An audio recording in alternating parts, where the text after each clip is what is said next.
Week 8 Sunday picks. We have one pick against the spread, one total, and three player props that we're looking at the under on. This card is pure filth, exactly where we want to be. And we're coming off a winner from Thursday Night Football, taking the disgusting route, but cashing on the LA Rams +3, and they even got an outright win in there. Our total for the season is now 2 units in the green, +2 units, which is good. It's not amazing by any stretch, but positive is good, right? And I'm planning on adding to that this weekend. So if you're stumbling onto this page for the first time, welcome. My name is Peter Apple, and this channel is the home for all of my NFL picks moving forward. And I'm going for my fourth straight profitable season. So if you're into that sort of thing, make sure to hit that subscribe button and like this video if you've been along the ride for any of our other winners so far. And make sure to let me know in the comment section what you like for week 8 Sunday action. I'll be sure to answer all the comments just like I always do. Just a reminder that this channel is sponsored by BetMGM. It's the perfect time to use promo code JustGridiron for a first bet offer up to $1,500. Deposit at least $10, and if you lose your first wager on BetMGM after using code JustGridiron, you'll get it all back, up to $1,500 in bonus bets. Remember, folks, if you want to play any of these and you're new to BetMGM, always take advantage of these promos. It's in your absolute best interest. But remember, gambling problem, call or text 1-800-GAMBLER. Must be 21 or older. Terms and conditions apply. For our first pick, we travel to the nation's capital for a matchup, and a hyped up one at that, between the Chicago Bears and the Washington Commanders. Now, I don't know if you remember, but we took the over 41 between the Bears and the Panthers. That game ended 36-10 as the Bears had their way with that horrific defense, but their defense remained strong as it has been all year. Now the total is 2.5 points higher than that, with a much better defense in Washington. Now, Jaden Daniels is questionable for this game with a rib injury, and he's now a game-time decision. From head coach Dan Quinn, who said this after Friday's practice. Jaden was able to practice today. We followed this plan, really, that we set at the start of the week. Think crawl, walk, run. We will assess how he responds to the work that we did over the next 48 hours, but we really pushed it today. We'll make the best decision for him and the team. Doesn't sound like he's going to play to me, but if he does, I have a hard time believing even from that he's going to be 100% in this one. But whoever it is at quarterback, whether it's Marcus Mariota or Jaden Daniels, they have a really tough matchup against this elite Bears defense. And yeah, I said elite. Now, I know Caleb Williams is the talk when you discuss the Bears season so far. He's exciting. He's improved week over week. However, the real reason I think that the Bears are 4-2 up to this point is their defense, which ranks number 2 in EPA, and they are the number 1 pass defense in the NFL so far. And when we look, right, the Commanders have had a beautiful season on offense. Look at who they've faced. In terms of ranking on EPA per play, they faced the 22nd ranked Buccaneers, scored 20. 21st ranked Giants scored 21. 24th ranked Bengals, they scored 38, right? Cardinals, 29th, scored 42. Against the Browns, ranked 17th, they scored 34. Against the Ravens, who ranked 27th, they scored 23. And against the Panthers, who ranked 31st, they scored 40. They have yet to face a defense inside the top 15, let alone the top 10, let alone the top 5, let alone the top 2. And after scoring 40 against the Panthers, I just see them struggling to get into the 20s here. Terry McLaurin is an absolute weapon. I have him on my fantasy team. I love him. I might bench him this week. He's got a date with Jalen Johnson, one of the best cornerbacks in the league. Gordon and Brisker are out, which is definitely a tough blow for the secondary. But the unit has been so strong all year that I don't think we'll really see the gravity of these losses, right? Mariota or Daniels, this whole Commanders team hasn't faced a defense even close to the Bears. And now the Bears also get a bye to prepare for this Washington offense. I just don't see them getting above 20 points here, even if Daniels plays. The Bears have also done a really good job at limiting quarterbacks on the ground, rushing the football. They've only allowed 86 rushing yards to quarterbacks all season long and clamped down on a guy like Anthony Richardson, keeping him to just 3 yards per carry.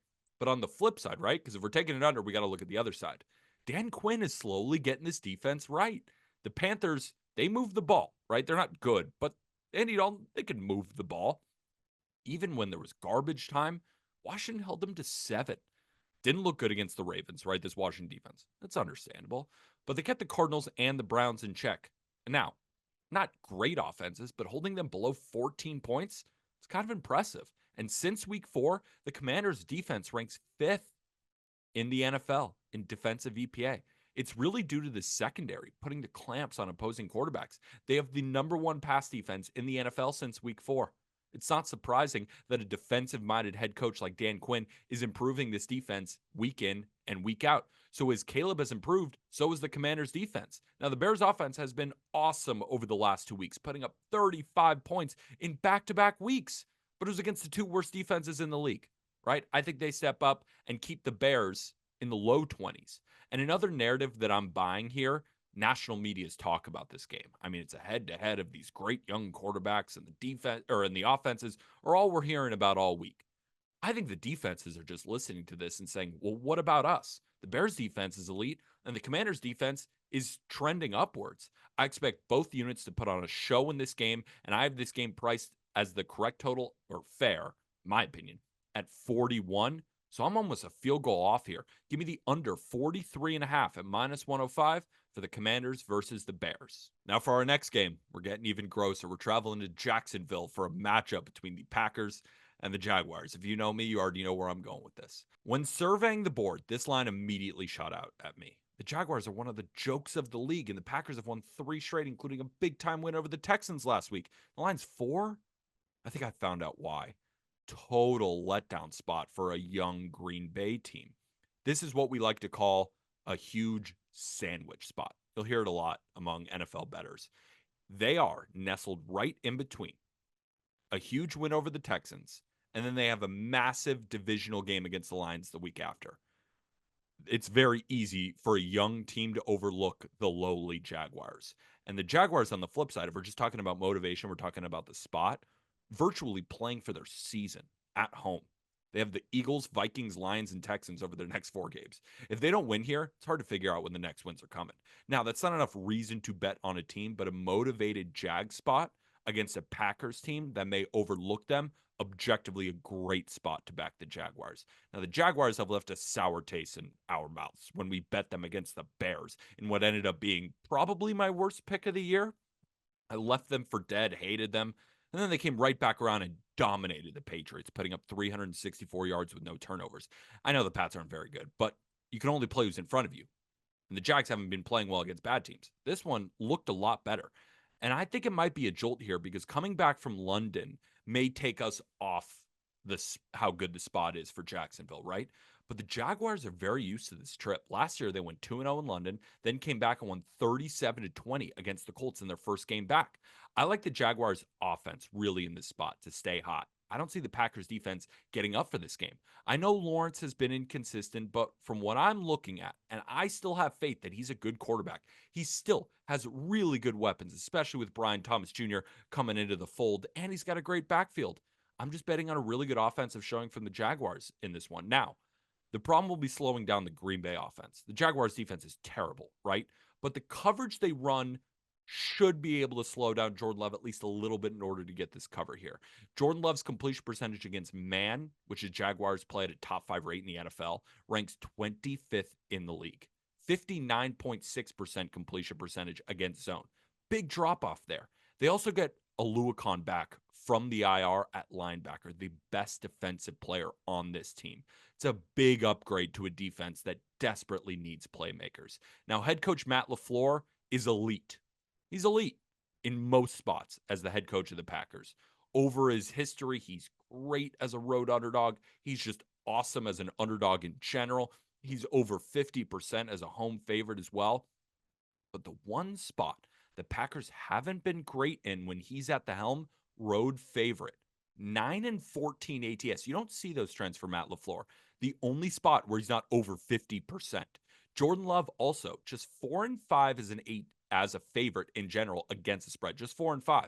But when he's a road favorite of 3 or more, it's only happened twice. He's 0-2 against the spread.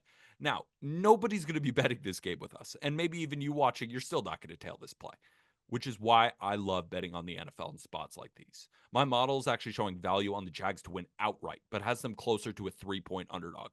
At 4, I did have 4.5 available, minus 115. I wanted 4 at the cheap price of minus 105, as I think will be the few people backing the Jaguars as home dogs here. I know road favorites have been a cash machine so far this year, but I'll pay to find out if the books are really going to be paying out all of these Packers -4 spreads. Now, for my next pick, we're going to get even grosser, as I'm going to give you 3 props, all to the under, and they're all scary, but they're all fully supported by my model, which is now 5-1 since I got enough data to be really confident in it. When my model on Rithmm loves it, and I love it, it's a play for me, even if it feels disgusting. And they're going to make you a little bit nervous. And the first one is perfect to get into. Tyreek Hill, under 79.5 receiving yards. Tua is returning this week after missing the last 4 games with a head injury. All eyes are going to be on Tua. First game back in action after running headfirst into Damar Hamlin. Gnarly hit, shook the football world. We talked about it on this channel. So glad that he is okay. But many at the time were calling for him to retire, save his body, be mindful for future hits. But good to see him back. But unfortunately, we're going to have to fade Tyreek Hill. With Tyler Huntley and Tim Boyle under center, Tyreek Hill looked really unmotivated and went under 79.5 receiving yards in 5 straight games with a high of just 69 yards against the Patriots 2 weeks ago. But, of course, Tua returning. Football world seems very, very eager to bet on Tyreek Hill to return to his all-pro ways. In 2023, Tyreek Hill led the NFL with 1,800 receiving yards, but still only managed to eclipse 79.5 in 11 of 17 games, right? He normally has a fine game or he just has 170 yards. But look at how the top receivers have performed against the Cardinals so far this season. Brandon Ayuk went crazy, 8 receptions for 152. Everybody else's number 1 receiver didn't go so well, right? And Tua's coming back from injury here and likely looking rusty. I think it's going to impact Tyreek Hill a lot, despite what he says about how fantasy managers putting him back into their starting lineups. I'm sure we have the clip right here. We're back, baby. Strike up the fucking band. We're back, baby. Start me this week, baby. Let's go. Whenever I see stuff like that, my immediate reaction, fade, fade, fade. People love these narratives when in reality, it just creates a bunch of noise and creates value on the line. I think the only way Tyreek Hill goes over this, 100 yards or more he's going to have, which likely means that Tua's protection is perfect, he's feeling great, and the connection is the exact same that it was last time. Coming off a concussion, I just can't buy that.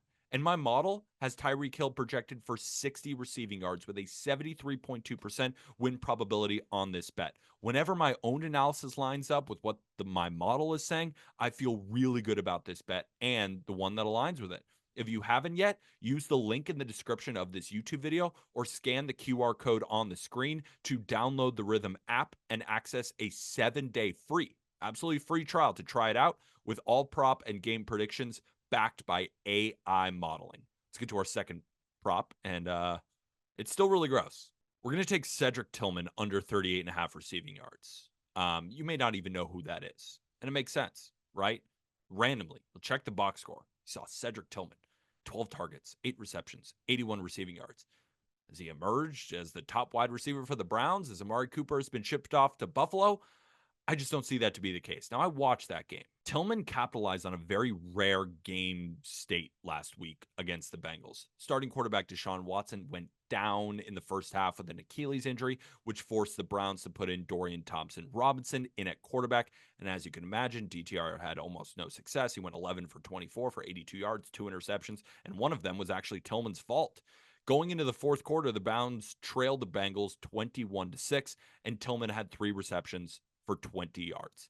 As you can imagine, the Bengals were not worried about Dorian Thompson-Robinson or Jameis Winston mounting a comeback, so defensive coverage, it looked like to me, just became completely lax, and Tillman racked up 5 catches for 61 yards in the fourth quarter in garbage time with the game out of reach. Now, when Jameis came in, who even is the starter for this game, he led the touchdown drive against the Bengals, threw 12 passes, threw it every single time, targeted Tillman twice.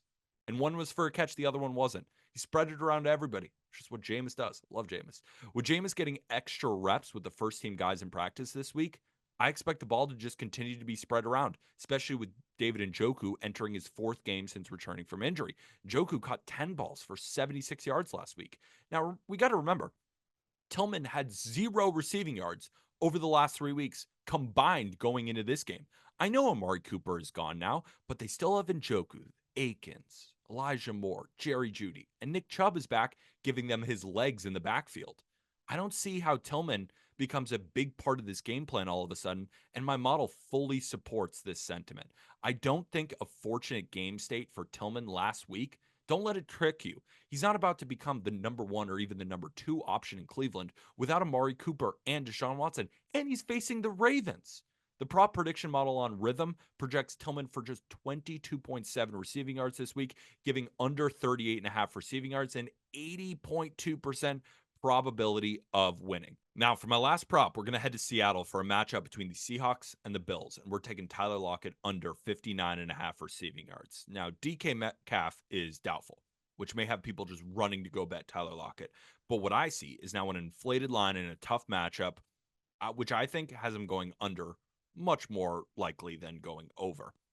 It's also no guarantee that DK Metcalf isn't even going to play. From head coach Mike McDonald said what he said after Friday's practice. It's doubtful right now for the game, but it's not out of the question 100% yet. So we'll take it to Sunday and we'll go from there. But let's just assume that he doesn't play. I still want to fade Lockett in the spot.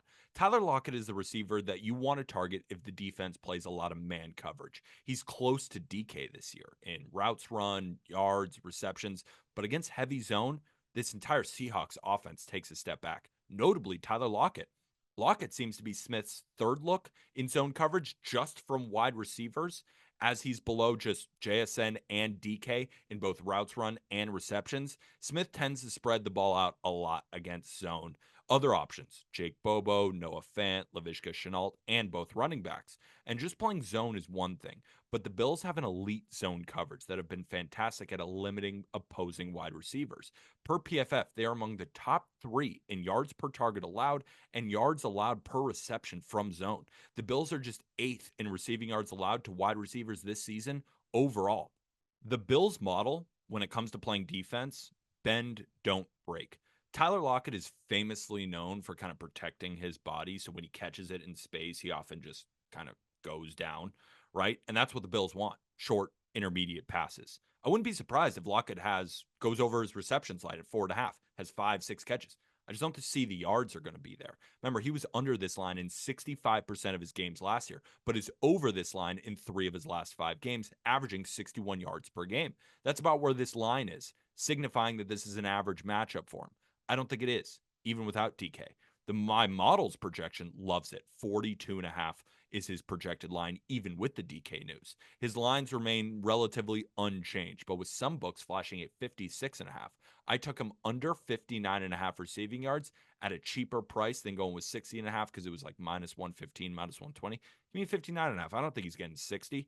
And if you're thinking about trailing all of these 5 picks or even just a few, make sure to like this video. It's the best way to support without spending a dime, right? All of these are free picks. And make sure to subscribe for future videos as well. Now, reading back on these picks, this is a gut-wrenching card, but it's exactly where we want to be. Let's go 5-0 on Sunday. Why not us?